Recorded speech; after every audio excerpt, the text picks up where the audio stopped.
বাংলাদেশের ক্রিকেটারদের চাকর বাকরি মনে করে বাংলাদেশ ক্রিকেট বোর্ড। বিসিবি নিজেদের ভাবে মালিক, ক্রিকেটারদের মনে করে চাকর।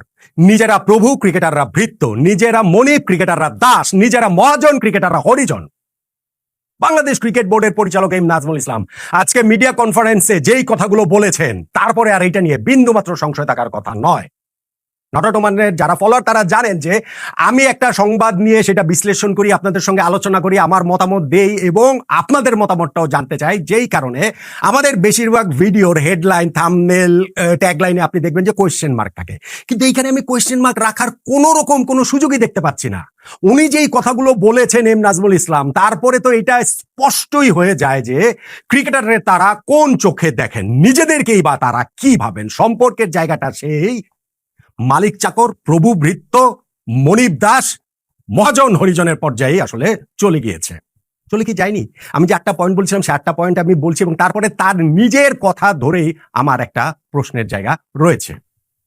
দেখুন, বাংলাদেশ ক্রিকেট এখন একটা খুবই অনিশ্চিত জায়গায় রয়েছে। টি-20 বিশ্বকাপে আমরা খেলবো কি খেলবো না সেইটা নিয়ে মহা অনিশ্চয়তা, এবং সেইখানটাতে প্রতি মুহূর্তে এই আগুনে বাতাস দেবার জন্য অনেকেই তৈরি হচ্ছে, যেটা আলটিমেটলি গিয়ে বাংলাদেশ ক্রিকেটের ভালো হবে না।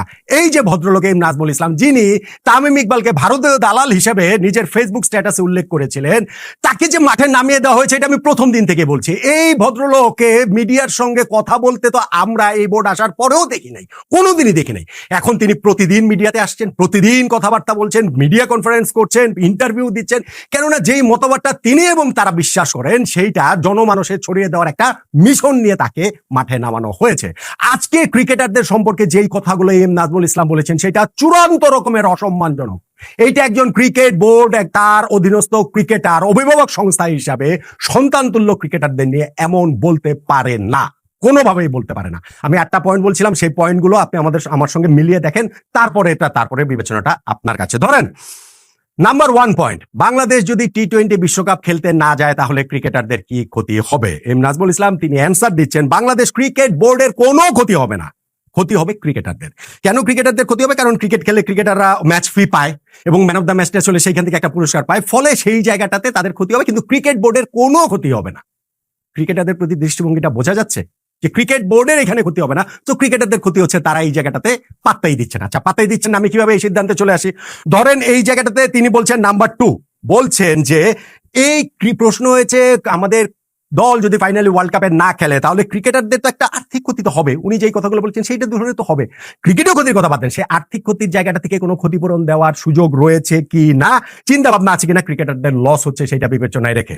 এম নাজমুল ইসলামের উত্তরটা শোনেন। কেন? ওরা গিয়ে যদি কিছুই করতে না পারে তাহলে ওদের পিছে আমরা যে এত কোটি কোটি টাকা খরচ করছি, আমরা কি ওদের কাছ থেকে টাকা ফেরত চাচ্ছি নাকি? চাচ্ছি। এই প্রশ্নের উত্তর দেন। পাল্টা তিনি প্রশ্ন ছুটছেন যে ক্রিকেটারদের ক্ষতিপূরণ কি কারণে দেওয়া হবে? তারা যে ক্রিকেটারদের পেছনে কোটি কোটি টাকা খরচ করছে এবং সেই ক্রিকেটাররা যে ওদের কাছ থেকে যে টাকা ফেরত চাচ্ছেন না কখনো, এবং এইটারও ইলাবোরেশন পরবর্তীতে রয়েছে, তিনি নিজেই টেনে নিয়ে এসেছেন, এইটা তিনি বলেছেন। এইটা একমাত্র সেই প্রভুবৃত্তের সম্পর্ক ছাড়া আপনি কি এইভাবে বলতে পারেন ক্রিকেটারদের নিয়ে? ক্রিকেটের সবচেয়ে বড় যারা স্টেক হোল্ডার তাদেরকে নিয়ে ক্রিকেট বোর্ড এইভাবে স্ট্যান্ড নিতে পারে? আমাকে বলেন তো দেখি। ধরেন নাম্বার 3, তিনি যেই কথাটা বলছেন যে এইখানটাতে আলোচনার মধ্যে আমি একেবারে লিখে নিয়ে এসেছি, যেই কারণে ট্রান্সক্রিপ্টটা যেন কোনো জায়গাতে এদিকে ওদিকে ব্যত্যয় না ঘটে। ওই প্রশ্নটা আবারও এসেছে মাঝখানে অনেক আলোচনার পরে, যে যদি ক্রিকেটাররা বলে যে আমরা বিশ্বকাপ খেলতে পারছি না, আমাদের একটু ক্ষতিপূরণ দিলে ভালো হয়, তখন আপনাদের ব্যাখ্যা কি হবে? এম নাজমুল ইসলামের উত্তর, আমাদের কোনো ব্যাখ্যা নেই, কারণ হচ্ছে এই প্রশ্নের উত্তর প্রশ্নটাই তুলতে পারেন না। এই প্রশ্নটা নাকি আসলে তুলতেই পারে না। কেন প্রশ্নটা আসলে তুলতে পারে না? কেননা যারা আসলে চাকর, যারা আসলে ভৃত্য, তাদের আসলে প্রশ্ন তোলার কোনো রাইট থাকে না। তো আমাদের ক্রিকেটাররা এই প্রশ্নই তুলতে পারে না। নাম্বার 4, তাকে পাল্টা প্রশ্ন করা হয়েছে যে কেন প্রশ্ন তুলতে পারে না, তখন তিনি বলছেন যে তুলতে পারে না কারণ হচ্ছে যে আমরা ওদের পিছনে এত খরচ করছি, বিভিন্ন জায়গায় গিয়ে ওরা তো কিছুই করতে পারছে না। আজ পর্যন্ত আমরা একটা বৈশ্বিক অ্যাওয়ার্ডও কি আনতে পেরেছি, জিততে পেরেছি? কেন একটা জায়গায় আমরা কতটুকু কি করতে পেরেছি? আমরা তাহলে প্রত্যেকবারই তো বলতে পারি যে তোমরা গিয়ে খেলে পারোনি, তোমাদের পিছনে যা খরচ করছি এবার এটা তোমাদের কাছ থেকে আমরা নিতে থাকি, আমাদেরকে সেটা ফেরত দাও।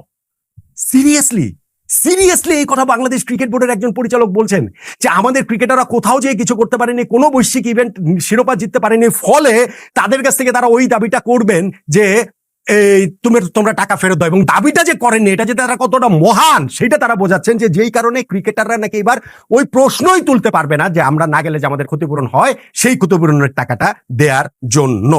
এবং আপনি দেখেন নাম্বার 5, তারা বলছেন যে এটা তো ক্রিকেট বোর্ড, এইটা কিভাবে বলে, একটা দেশের ক্রিকেট বোর্ড কিভাবে বলে যখন হচ্ছে কি বৈশ্বিক ইভেন্ট কয়টা দেশ জিতেছে। আপনি ক্রিকেটের কথা বাদ দেন, কোন খেলায় কয়টা দেশ এরকম বৈশ্বিক ইভেন্ট জিতেছে? হ্যাঁ, আমাদের ক্রিকেট টিম আমাদের প্রত্যাশার সঙ্গে সমানুপাতিক না, আমরা হচ্ছে কি সেই বড় আসরের শিরোপা জিততে পারিনি, সবই ঠিক আছে, কিন্তু তার মানে একজন ক্রিকেট বোর্ড এই ক্রিকেটারদের প্রতি দৃষ্টিভঙ্গি এইরকম থাকবে। এবং সেই জায়গাটাতে উনি বলছেন যে, যখন তাকে এই কথাটা আবার মনে করে দিয়েছে, আমি বলছি নাম্বার 5, উনি বলছেন যে আপনারা বলছেন কেন, আপনারা কেন বলছেন যে তাদের কম্পেনসেট করার বিষয়টা আসবে, ক্ষতিপূরণের বিষয়টা কেন আসবে? এটা হচ্ছে কি তার প্রশ্নের জায়গা, কারণ ওই একজন মালিক তার চাকরকে ক্ষতিপূরণ দেওয়ার কথা ভাবতে পারেন না। এইটা হচ্ছে গিয়ে মেন্টালিটি, এইটা হচ্ছে গিয়ে মানসিকতা। নাম্বার 6, যখন তাকে মনে করে দেওয়া হচ্ছে যে এই ক্রিকেটাররা খেলতে না যেতে পারলে তাদের ফিনান্সিয়ালি ক্ষতি হবে, তখন তার উত্তরটা হচ্ছে গিয়ে যে যেই ছেলেটা খেলতে যেতে পারে নাই সেও যে ক্ষতিগ্রস্ত হচ্ছে, যাকে টিমে সিলেক্ট করা হয় না ওয়ার্ল্ড কাপ টিমে, তো সেও তো এই দাবিটা করতে পারে। সিরিয়াসলি সিরিয়াসলি এই 15 জন ক্রিকেটারকে কি আপনারা দয়া করে বিশ্বকাপ টিমে নিয়েছেন?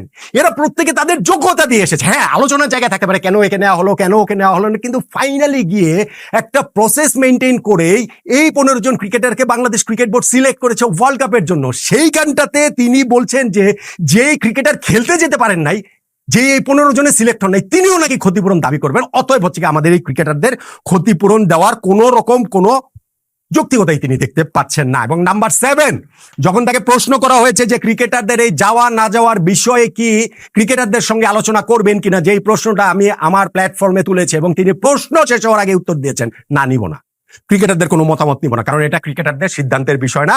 বিশ্বকাপ স্কোয়াডে কাউকে জিজ্ঞেস করে স্কোয়াড তৈরি করা না, যে স্কোয়াড ফাইনাল হবে সেই স্কোয়াডই বিশ্বকাপে যাবে। ক্রিকেটারদের মতামত দিবেন না, ক্রিকেটারদের আপনি এইভাবে অসম্মান করবেন। হ্যাঁ, আপনি মতামত নাই নিতে পারেন, এতদিন পর্যন্ত নেন নাই, কিন্তু আপনার বলাটা এরকম থাকবে, এবং এই বলাটা থাকে যখন নিজেদেরকে মালিক ভাবেন, নিজেদেরকে প্রভু ভাবেন, নিজেদেরকে মনিব ভাবেন, এবং ক্রিকেটারদের ওরকম ভৃত্য ভাবেন, চাকর ভাবেন, দাস ভাবেন, তখনই আসলে এরকম মনোভাবের জায়গাটা থাকবে। এবং number 8, last but not the list, আমি কয়টা 8টার কথা বলেছিলাম, মানে 8-9টার কথা, এবং সেইখানটাতে তাকে ওই যে পারফরমেন্স বেসড আমাদের ক্রিকেটারদের টাকা পয়সা দেওয়ার চিন্তা ভাবনা রয়েছে কিনা, এবং সেইখানটাতে তিনি বলছেন যে এইটা থাকতে পারে, এইটা ভবিষ্যতে হতে পারে, যে যেরকম পারফর্ম করবে সেই রকম ভাবেই আসলে ক্রিকেটারদের বেতন দেওয়া হবে। ওইটা নিয়ে আলোচনার অনেক জায়গা রয়েছে, সেটা তো হতে পারে, কিন্তু তার কথার টোনটা দেখেন এম নাজমুল ইসলামের, তিনি বলছেন যে সবসময় আপনার কাছে ক্যারট থাকবে, আপনার পিছনে ইয়ার্ড থাকবে না, তাহলে তো আপনি ইয়ে করতে পারবেন না।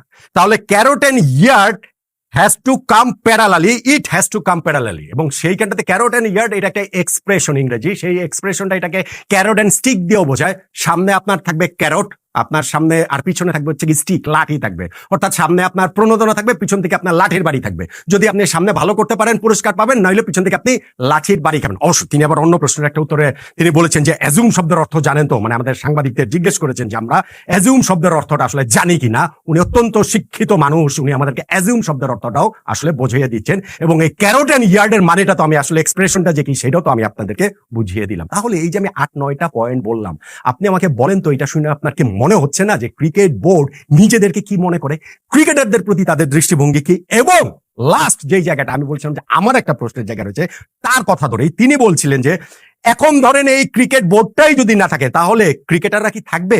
এই প্রশ্নটা উত্তর আপনি আমাকে দেন, মানে আমাদের চেয়েছেন আর কি আমাদের কাছ থেকে, যে ক্রিকেট বোর্ড না থাকলে নাকি ক্রিকেটাররা থাকবেন না। সিরিয়াসলি বাংলাদেশের ক্রিকেট বোর্ড এই এলো গেল তো কতই, আমাদের ক্রিকেটাররা নাই? আমাদের ক্রিকেটাররা কি ভেসে গেছেন? আমাদের গত এই 1-2 বছরের মধ্যে তো বোর্ড চেঞ্জ হয়েছে 3 বার। ক্রিকেটাররা কি সব নাই হয়ে গেছেন? ক্রিকেট বোর্ড না থাকা মানে কি ক্রিকেট নাই হয়ে যাওয়া? আপনারা চলে যাবেন, অন্যরা আসবে, কি যায় আসে? আপনারা নিজেদেরকে কি মনে করেন?